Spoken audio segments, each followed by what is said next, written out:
नमस्कार, the wire में आपका स्वागत है। मैं हूं आरफा खानम शेरवानी। नए साल के आने से पहले ही ऐसा लगता है भारत में राम राज्य आ गया है। अयोध्या, राम मंदिर, शिलान्यास, प्राण प्रतिष्ठा, नरेंद्र मोदी वहां पहुंच रहे हैं। तमाम तरह के भव्य कार्यक्रम हो रहे हैं और तमाम जो आसमान से फूलों की बारिश हो रही है, तमाम चीज़ें आप टीवी पर देख रहे हैं। लेकिन आपको मालूम है क्या कि वो लोग जो कि फुट सोल्जर्स हैं, जो सैनिक हैं इस हिंदू राष्ट्र के, वो क्या कर रहे हैं? 2 महीने पहले की खबर है कि बीजेपी आईटी सेल के 3 नुमाइंदे, 3 सदस्य, इन लोगों ने, इनके ऊपर गंभीर आरोप ये लगा है कि इन्होंने बनारस हिंदू विश्वविद्यालय की जो आईआईटी है उससे जुड़ा हुआ, उसकी एक छात्रा, बीटेक की छात्रा है, उसके साथ सामूहिक बलात्कार किया। 31 दिसंबर को इन लोगों को अरेस्ट किया गया बाकायदा, और 2 महीने पहले तकरीबन की एफआईआर है। इस पूरे मामले को मैं आपको बताऊंगी विस्तार से, लेकिन उससे पहले ये समझिए कि जब आपको धर्म की अफीम दी जा रही हो और आपको ये बताया जा रहा हो कि किस तरीके से सब कुछ अच्छा हो गया, सब कुछ सुंदर हो गया, सारे बदले ले लिए गए हैं और सब कुछ अब अगले सैकड़ों साल तक ठीक होगा, तो समझ लीजिए उस पर्दे के पीछे क्या कुछ छिपाने की कोशिश हो रही है, वो आज द वायर पर मैं आपको बताऊंगी। इन 3 लोगों के आप नाम सुनिए। ये 3 लोग हैं कुणाल पांडे, आनंद चौहान और सक्षम पटेल।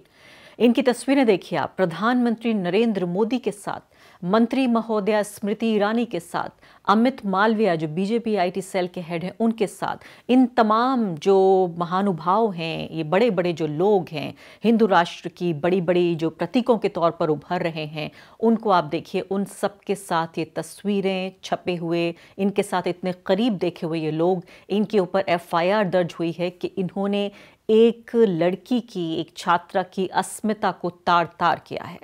ये घटना 2 महीने पुरानी है, जब ये बीटेक की ये छात्रा अपने हॉस्टल के बाहर ही रात को खाना खाने के बाद, जैसे आमतौर पर लोग टहला करते हैं, वो टहल रही थी।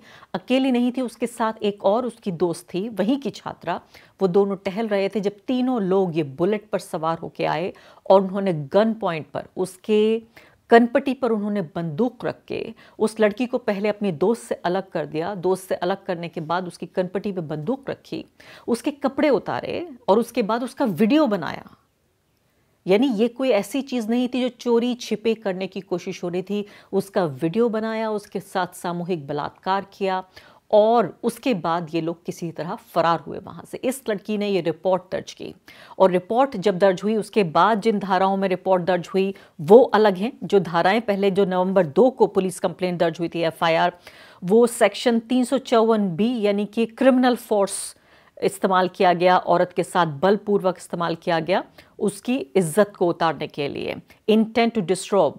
उसके बाद 506 यानी क्रिमिनल इंटिमिडेशन, धमकाने की कोशिश की, और उसके बाद 66E आईटी एक्ट का ये सब लगाया गया। लेकिन लड़की ने जब मजिस्ट्रेट के सामने अपना स्टेटमेंट दर्ज कराया और बताया कि क्या कुछ हुआ, निशानदेही की उन्होंने इन तमाम लोगों की, तो उसके बाद और धाराएं उसमें ऐड की गई। 376D यानी गैंग रेप और 599 यानी इंसल्टिंग मॉडेस्टी ऑफ वुमन, ये तमाम चीज़ें ऐड की गई। तो ये बात है कि अब ये देखिए इन तीनों को पार्टी से निकाल दिया गया है, ये आधिकारिक सूचना मिल रही है, और अब 14 दिन की न्यायिक हिरासत में इन लोगों को भेज दिया गया है। इन 3 लोगों के नाम कुणाल पांडे, आनंद चौहान और सक्षम पटेल। दैनिक भास्कर की रिपोर्ट कहती है कि आरोपियों की जो पहचान हुई है वो ब्रिज इनक्लेव के कॉलोनी सुंदरपुर के कुणाल पांडे हैं, जिवधीपुर बजरडीहा के आनंद उर्फ अभिषेक चौहान, और साथ ही आनंद चौहान भी है, और साथ ही बजरडीहा के सक्षम पटेल के रूप में ये तीनों आईटी सेल से जुड़े हुए हैं। और जो रविवार है तब पुलिस ने मजिस्ट्रेट के सामने पेश करके तीनों को जेल भेज दिया, और इसके आगे बहुत ज़्यादा कुछ पुलिस कहने को तैयार नहीं है। अब इन तीनों को 2 महीने बाद अरेस्ट किया गया। इन 2 महीने के दौरान आपने क्या कुछ सुना? क्या आपको पता है कि बनारस हिंदू विश्वविद्यालय के कैंपस में, आईआईटी के कैंपस में विरोध प्रदर्शन हुए? एक नहीं, कई बार विरोध प्रदर्शन हुए।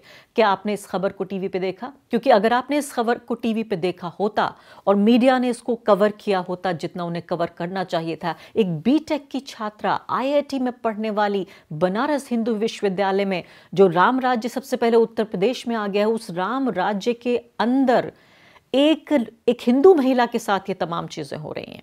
तो ये जो लड़की थी, अगर आपने ये खबरें सुनी होती तो क्या आपको लगता है कि 60 दिन का समय लगता इन तीनों को गिरफ्तार करने के लिए? इतने गंभीर आरोप जिन लोगों के ऊपर हों। पूरे तरीके से समझिए कि राजनीतिक छत्र छाया में इस तरह के अपराधी पल रहे हैं, फल रहे हैं, फूल रहे हैं, क्योंकि उन्हें ये अंदाज़ा है कि उन्हें राजनीतिक पूरे तरीके से एक छत्र छाया मिली हुई है, उन्हें पेट्रोनेज मिला हुआ है, उनके सर पर एक ऐसा साया है कि वो कोई भी जुर्म करके बच सकते हैं। ये आप इनकी पोस्ट देखिए, इनमें से ये ऑल्ट न्यूज़ के मोहम्मद ज़ुबैर ने ये पोस्ट निकाली है, क्योंकि अब इनके अकाउंट्स तो डिलीट हो गए हैं।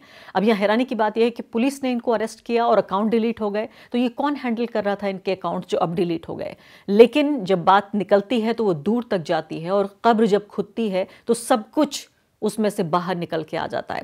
तो ये देखिए कि लव जिहाद को लेकर ये व्यक्ति, इनमें से एक, वो ट्वीट कर रहा है और केरला स्टोरी को लेकर ट्वीट कर रहा है। यानी इसको बहुत चिंता है हिंदू महिलाओं की, लव जिहाद को लेकर और केरला स्टोरी को लेकर। ये लोग अस्मिता बचाने की बात कर रहे हैं, हिंदू महिलाओं को बचाने की बात कर रहे हैं कि केरला स्टोरी भी उसी पर आधारित थी। आपको पता है लव जिहाद का जो पूरा झूठ है वो भी इसी पर आधारित है कि कैसे हिंदू महिलाओं को बहला फुसला कर उनको मुस्लिम युवक ले जा रहे हैं, उनका धर्म परिवर्तन करा रहे हैं। ये वो लोग हैं जो ट्वीट कर रहे हैं लव जिहाद के ऊपर, हिंदू महिलाओं की अस्मिता बचाने को लेकर, हिंदू महिलाओं को बचाने को लेकर, और इन्हीं लोगों के ऊपर ये गंभीर आरोप हैं कि ये सामूहिक बलात्कार में लिप्त पाए गए। और इनका क्रिमिनल एक्ट की आप गंभीरता देखिए कि गन पॉइंट पे, माथे पर, कनपट्टी पर बंदूक लगाकर, कपड़े उतरवा के, वीडियो बना के फिर उन्होंने ये जघन्य अपराध किया इस लड़की के साथ। इसकी हिम्मत को भी मैं दाद देती हूँ कि कैसे इस लड़की ने जाके पुलिस स्टेशन में ये रिपोर्ट लिखवाई होगी। 1 नवंबर को पहले प्रोटेस्ट हुआ यहाँ पर, जो IIT BHU है यहाँ पर प्रोटेस्ट हुआ, और उसके बाद फिर आपने जाहिर है इसकी कोई खबर नहीं देखी होगी, फिर दोबारा प्रोटेस्ट शुरू हुआ 8 नवंबर को, जो ये कहा गया कि ये जो आरोपी हैं इनको अरेस्ट किया जाए। सैकड़ों स्टूडेंट्स जो हैं वो सड़कों पर आए और उन्होंने इसको प्रोटेस्ट किया, लेकिन उसके बावजूद भी कोई एक्शन नहीं लिया गया। गिरफ्तारी करने में 2 महीने का वक्त लगा। अब आपको ये बात दिलचस्प लग सकती है कि आप ये देखिए कि जब ये पूरा विरोध प्रदर्शन हो रहा था, जिसको आपने किसी टीवी चैनल पर नहीं देखा क्योंकि टीवी न्यूज़ पर आप देख रहे थे, मैंने आपको बताया कि भव्य शिलान्यास, प्राण प्रतिष्ठा, नरेंद्र मोदी, बीजेपी, RSS, सैकड़ों साल की गुलामी, सैकड़ों साल का बदला, राम राज्य, इस तरह के शब्द आप सुन रहे थे। तो उसमें महिला के साथ ज्यादती, ये सब तो पर्दे के पीछे छिप जाना चाहिए। इस सब को कहाँ जगह मिलेगी जब इतना सुंदर समय आ चुका है, जो हिंदू गौरव का काल इसमें हम जी रहे हैं, तो फिर ये छोटी मोटी घटनाएं आखिर इनको कहाँ जगह मिलेगी? दिलचस्प बात आप ये देखिए कि ABVP आयसा, यानी जो कम्युनिस्ट पार्टी का स्टूडेंट विंग है, और इसके अलावा ये इनके बीच आपस में झगड़ा हुआ, और तीसरी पार्टी थी भगत सिंह छात्र मोर्चा BCM, इन तीनों के बीच झगड़ा हुआ, यानी कहा सुनी हुई जब ये विरोध प्रदर्शन हो रहा था। उसके बाद एक ABVP से जुड़ी हुई जो महिला थी, उसने आयसा और BCM के खिलाफ, यानी भगत सिंह छात्र मोर्चा और उसके खिलाफ रिपोर्ट दर्ज की। पुलिस ने FIR उसको उसमें कन्वर्ट कर दिया, और 18 लोगों के खिलाफ ये FIR दर्ज हुई। आयसा और BCM के मेंबर्स थे ये। और 2 महीने बाद ABVP से जुड़ी हुई ये महिला, यानी वही भगवा परिवार, 2 महीने बाद अब उसी के जो साथी लोग हैं, जो BJP के सदस्य हैं, IT सेल के सदस्य हैं, उनको गिरफ्तार किया गया कि वो आरोपित पाए गए हैं। महिला ने स्टेटमेंट बाकायदा दर्ज कराया है गैंग रेप के इल्ज़ाम में। तो आप इस पूरी तस्वीर को उभरते हुए देखिए। इसके अलावा जब शुरुआती दिनों में की बात है, नवंबर की ही बात है ये, जब ये प्रोटेस्ट चल रहा था BHU में, तो कांग्रेस के जो अध्यक्ष हैं उत्तर प्रदेश के, अजय राय, वो भी इस प्रोटेस्ट में शामिल थे। और जब उन्होंने प्रोटेस्ट किया तो उसके अलावा BJP RSS मेंबर्स के खिलाफ जब उन्होंने बयान दिया कि महिला के साथ जो ज्यादती हुई उसको लेकर, तो उनके खिलाफ भी FIR दर्ज की गई और राहुल गांधी का पुतला जलाया गया।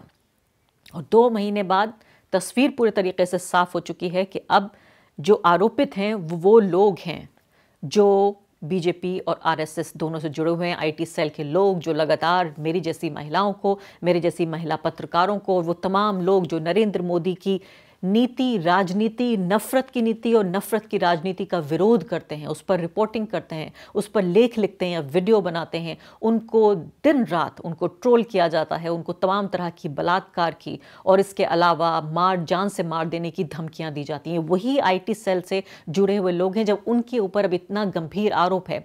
मैं ये नहीं कहती कि भारत में अब कोई क्राइम नहीं हो रहा है या अगर ये लोग आईटी सेल से जुड़े हुए नहीं होते तो या इस तरह के क्राइम नहीं होते। हम जानते हैं अभी भी पूरे साल में अगर देखा जाए तो एनसीआरबी का डेटा अगर हम देखें तो भी लगातार जो बलात्कार के मामले हैं वो सामने आ रहे हैं, वो कम नहीं होते। यहाँ सवाल ये पैदा होता है कि इन लोगों के अंदर इतनी हिम्मत, इतना हौसला, इतनी ढिठाई कैसे आई कि कनपट्टी पे बंदूक रखकर एक छात्रा के साथ इन्होंने इस तरह की ज्यादती की, उसका वीडियो भी बनाया।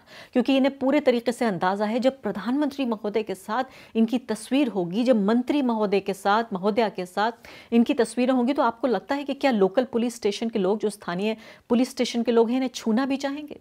वो तो अगर इन विरोध प्रदर्शनों के जरिए इतना दबाव नहीं बनाया गया होता, अगर इनके खिलाफ इतने साफ साक्ष्य, सबूत और गवाह नहीं होते, तो शायद इस अंजाम तक भी पहुंचना बहुत मुश्किल था। द वायर के और वीडियोस देखने के लिए सब्सक्राइब करें और बेल आइकन पर क्लिक करें। स्वतंत्र पत्रकारिता की आर्थिक मदद करने के लिए डिस्क्रिप्शन में दिए गए लिंक पर जाएं और अपनी राशि चुनें।